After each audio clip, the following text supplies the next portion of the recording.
Hello students, the topic of this presentation is lower respiratory system. In our previous lesson, we have discussed about upper respiratory system which includes nose and nasal cavity, mouth, pharynx and larynx. Today we are going to learn about trachea, bronchi and bronchioles, alveoli and lungs. Our first topic is trachea. आपके सामने trachea का एक diagram है. आप clearly उसमें देख सकते हो ऊपर की तरफ जो इसकी कवरिंग है वो एपिग्लोटिस की बनी होती है. ये हम अपने प्रीवियस लेसन में पढ़ चुके हैं. ट्रैकिया के जस्ट ऊपर लैरिंक्स होती है. लैरिंक्स ग्लैंड के जस्ट ऊपर एपिग्लोटिस एक फ्लैप मिलता है जो जब हम सांस लेते हैं और खाना खाते हैं तो खाना खाने के जो रास्ता होता है उसको अलग रखता है, यानी खाना खाते समय एपिग्लोटिस लैरिंक्स को कवर कर देता है. तो एक ढक्कन की तरह, एक लिड की तरह काम करता है. लैरिंक्स हमारी साउंड ग्लैंड है जो साउंड को प्रोड्यूस करती है. इसके जस्ट नीचे आप देख सकते हो ट्रैकिया कनेक्टेड है. ट्रैकिया हमारी ब्रीथ, हमारी एयर को हमारे नेक रीजन से चेस्ट रीजन की तरफ लेकर जाएगी. अगर इसकी स्ट्रक्चर को ध्यान से देखें तो आप देखोगे ये एक ट्यूब लाइक स्ट्रक्चर है. 10 to 12 सेंटीमीटर लॉन्ग होती है और 2 सेंटीमीटर वाइड है. It is also called wind pipe. इसको विंड पाइप भी कहते हैं. Trachea joins the larynx to bronchi. Trachea का मेन फंक्शन है लैरिंक्स को ब्रोंकी से जॉइन करना and transport the breath from neck to the chest region, और ब्रीथ को neck to the chest region तक ट्रांसपोर्ट करना. इस स्ट्रक्चर में आप देख सकते हो कि ये सी शेप्ड रिंग्स की बनी हुई है. सी शेप्ड रिंग्स जो है वो हाइलिन कार्टिलेज के बने हुए हैं और covered by pseudo-stratified ciliated columnar epithelium.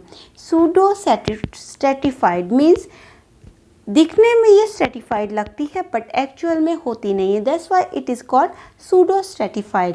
Ciliated है, अंदर cilia होते हैं. columnar है, columnar cells की बनी हुई है and epithelium कवरिंग है.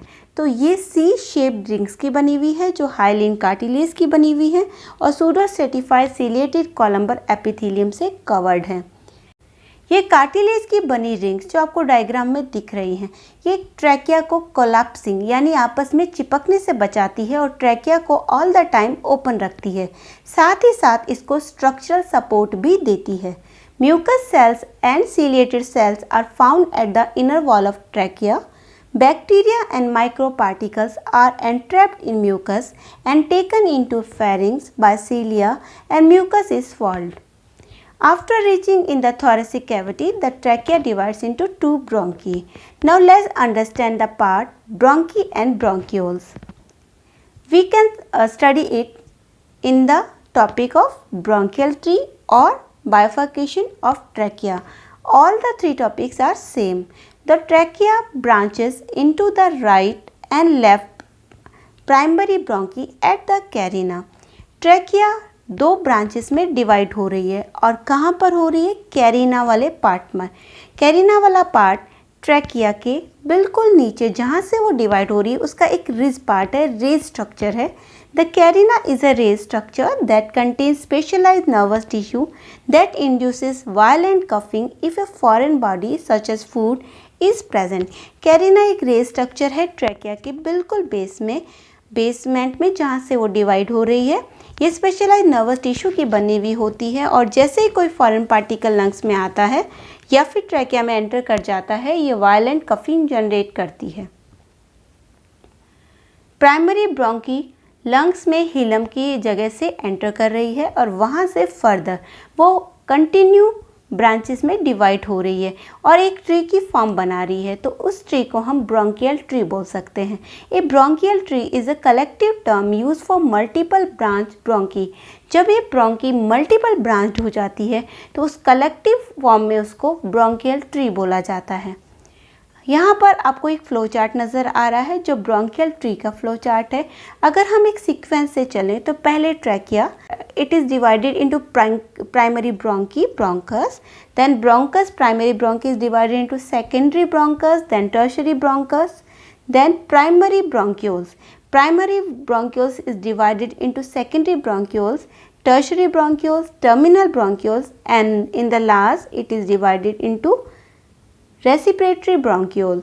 and respiratory bronchiole, it now turns into alveolar duct and reaches to alveolar sacs, that is alveoli. This is the flow chart of bronchial tree. आपके सामने जो diagram है वो ब्रोंकियल ट्री का diagram है कि bronchus कैसे लंग्स में डिवाइडेड हो जाती है, उसके बारे में ये डायग्राम है।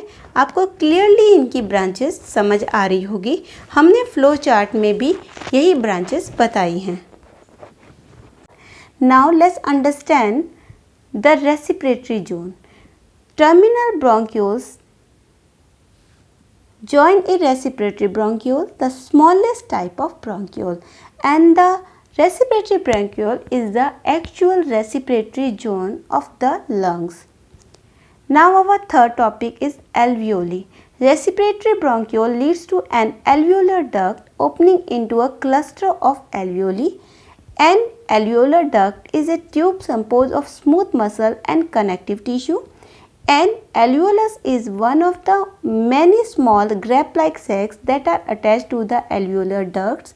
यानी अगर हम सीक्वेंस से चलें तो रेस्पिरेटरी ब्रोंकियोल एल्वियोलर डक्ट में डक्ट की फॉर्म में कन्वर्ट हुई, यानी उससे बहुत सारी डक्ट निकली, एल्वियोलर डक्ट निकली। और ये एल्वियोलर डक्ट जो थी वो स्मूथ मसल्स की बनी हुई थी और ये कहाँ तक पहुँची? क्लस्टर ऑफ एल्वियोली तक, यानी एक एल्वियोलस तक पहुंची। क्लस्टर ऑफ एल्वियोली का मतलब है बहुत सारे एल्वियोलस सैक्स जो थे वो इनका एक क्लस्टर था, वहाँ तक पहुंची, ठीक है।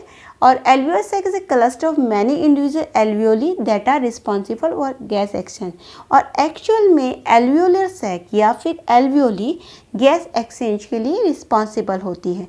And alveolus is approximately 200 micrometre in diameter and alveoli are connected to their neighbors by alveolar pores which help maintaining equal air pressure throughout the alveoli and lungs.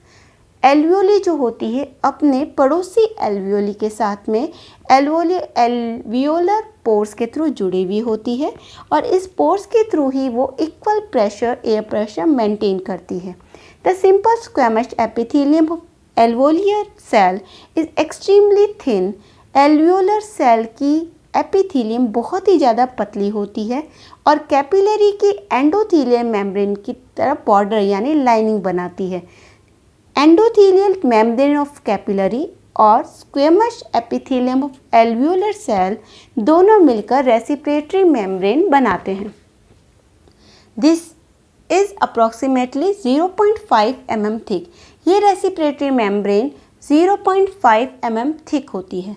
The respiratory membrane allows gases to cross by simple diffusion, allowing oxygen to be picked up by the blood for transport and CO2 to be released into the air of the alveoli.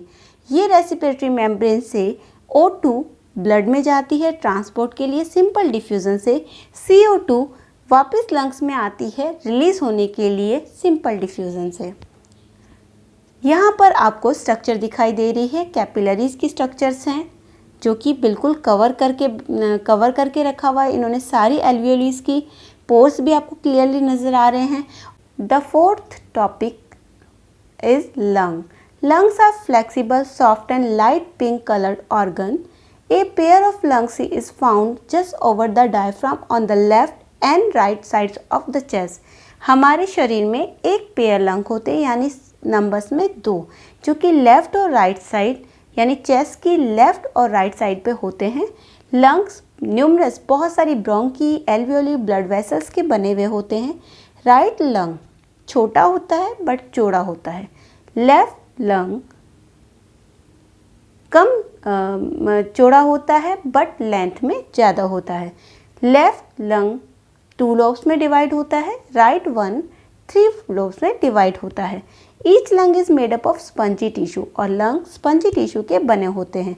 Lungs के चारों तरफ double membrane मिलती है जिसे pleura कहते हैं और ये लंग्स की प्रोटेक्शन करती है। डायग्राम में आपको दोनों लंग्स के साइज में डिफरेंस नज़र आ रहा होगा।